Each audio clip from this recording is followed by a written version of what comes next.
पर्वताप्रमाणे पातक करणे, वज्रलेप होणे अभक्तासी. नाही जासी भक्ती तो पतित अभक्त, हरिसी न भजत दैवहत. अनंत वाचाळ बरळी ती बरळ, त्या कैसे निगोपाळ पावे हरी. ज्ञानदेवाप्रमाण आत्मा हा निधान, सर्वाघटी पूर्ण एक नांदे. रामकृष्ण हरी. माऊलींनी या अभंगामध्ये हरिपाठाच्या खूप सुरेख गोष्टी सांगून ठेवल्यात बघा.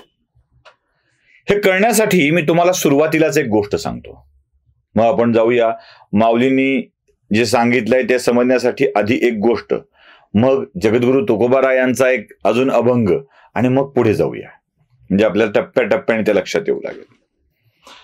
एका गावामध्ये एक साधू राहत असतो, गीतेवरती प्रवचन करत असतो. या साधूनं आपल्या रोजच्या उपजीविकेसाठी काही गायी पाळलेल्या असतात, गोशाळा करून ठेवलेली असते म्हणा की. साधूंनी गायी पाळायच्या असतात आणि गोशाळा करायची असते. मग त्या गोशाळेतलं दूध, त्यातून दही, ताक, तूप, तुपाची विक्री, त्याचा एक वेगळा ब्रँड, हे सगळं असं चालत असतं. आणि हा साधू गीतेवरती प्रवचन देऊन लोकांना मार्गदर्शन करत असतो, लोकांची वाट सुकर करण्याचा प्रयत्न करत असतो. अर्थात यासाठी साधू भरभक्कम धनधान्य देखील घेत असतो. एके दिवशी त्याच गावातील एका कष्टकरी शेतकऱ्याचा मुलगा वारतो आणि तो प्रचंड दुःखात असतो, प्रचंड वेदनेमध्ये असतो. चांगला काम करणारा मुलगा वारला की दुःख वाटणारच की कोणालाही. तो दुःखामध्ये असतो. मग आजूबाजूची लोक म्हणतात त्याचं दुःख काही कमी होत नाहीये, काय करावं, त्याला काहीतरी मार्गदर्शन केलं पाहिजे. कारण प्रत्येकाच्या आयुष्यामध्ये धर्मवीर येत नाही ना. मुलगा मेला की लगेच त्याला अमुक एक पद देऊन टाका असं म्हणायला असा कोणाच्या आयुष्यात येत नसतो ना. याच्या आयुष्यात एक धर्मवीर आला पाहिजे असं त्यांना वाटतं, आणि ते जाऊन लोक त्या महाराजाच्याकडे घेऊन जातात. महाराज असे बसलेले असतात, तो माणूस समोर बसलेला असतो, आणि महाराज सांगू लागतात, अरे वेड्या, हे जग नश्वर आहे. जन्माला येणारा प्रत्येक जीव मरणार आहे. मग ते गाणे वगैरे म्हणतात, मरे एक त्याचा दुजा शोकवा आहे, अकस्मात तो ही पुढे जात आहे. वेड्या, असंच आहे सगळं जग. म्हणजे कोणीतरी मरणार आहे, त्याचा आपण शोक वाहतो, पण तुला माहित आहे का तूही मरणार आहेस. जर देवानं तुला जन्मालाच घातलं आहे मरण्यासाठी, तर तुझ्या हातातलं काही गेलं म्हणून तुला दुःख का वाटतंय. अरे संपत्ती, साधनं, धनधान्य, माणसं ही संपण्यासाठीच असतात राजा. असं करू नये. एवढं सगळं वाईट वाटून घेण्याची आवश्यकता नाहीये तुला. तुला तुझं आयुष्य जगावं लागेल. बाप रे बाप, महाराज त्याला अर्धा पाऊण तास या विषयावर मार्गदर्शन करतात. बरं, महाराजांची ओजस्वी वाणी सगळं ऐकून तो शेतकरी प्रभावित व्हायला लागतो आणि महाराजांच्या बोलण्यातून प्रवाहित व्हायला लागतो. तेवढ्यामध्ये महाराजांचा एक शिष्य धावत धावत आत येतो आणि म्हणतो, महाराज महाराज घात झाला. ते म्हणाले, काय झालं रे. अहो, आपण नुकतीच आणलेली एक गाय जंगलातल्या वाघानं झडप टाकली आणि घेऊन गेला. हे ऐकल्याबरोबर महाराज उभे राहतात आणि महाराज म्हणतात, अरे अरे अरे, किती वाईट झालं रे. माझी चांगली गाय होती, खूप दूध देणारी गाय होती, आता वाघाने नेली. मी काय करू, कसं करू, काय करू. महाराजांचा शोक सुरू होतो. आणि मग तो शेतकरी महाराजांना पटकन म्हणतो, महाराज, मरे एक त्याचा दुजा शोक आहे, अकस्मात तो ही पुढे जात आहे. आत्ताच तुम्ही मला सांगितलं ना, आत्ताच सांगितलं. तुम्ही प्रत्यक्षात कुठे आणताय. महाराज फार छान उत्तर देतात. महाराज म्हणतात, अरे मुलगा तुझा होता, गाय माझी आहे. मुलगा तुझा होता, गाय माझी आहे. माझी गाय गेल्याचं दुःख मला माहित आहे. तोही म्हणतो, माझा मुलगा गेल्याचं दुःख मलाच माहित आहे.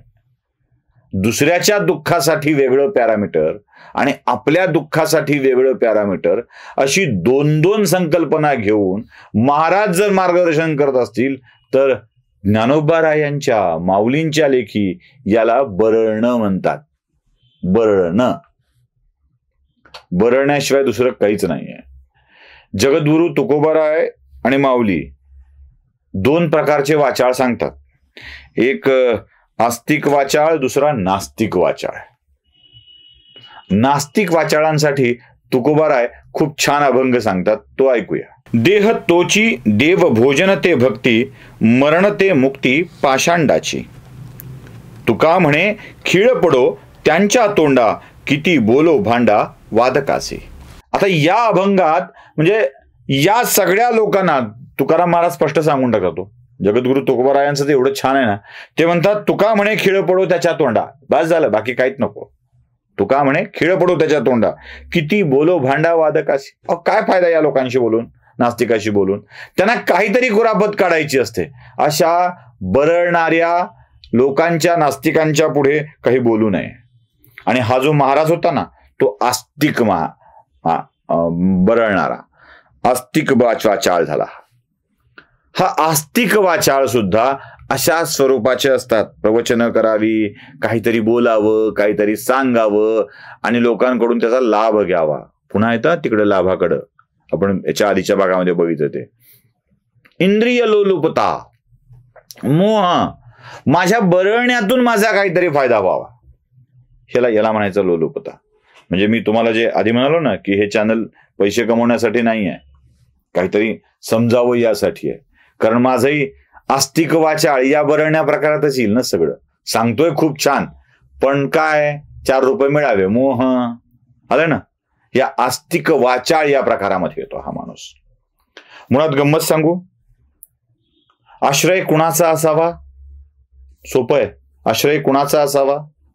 आश्रय हरिभक्तीचा असावा. आश्रयाला कुणाच्या जायचंय? हरिभक्तीच्या आश्रयाला जायचंय. हरिभक्तीच्या आश्रयाला गेलं की देव सापडतो, देव कळतो, देव समजतो. पण आपण हरिभक्तीच्या आश्रयाला जाण्याच्या ऐवजी हरिभक्ताच्या आश्रयाला जाऊ लागतो, तेव्हा खरी गडबड होते.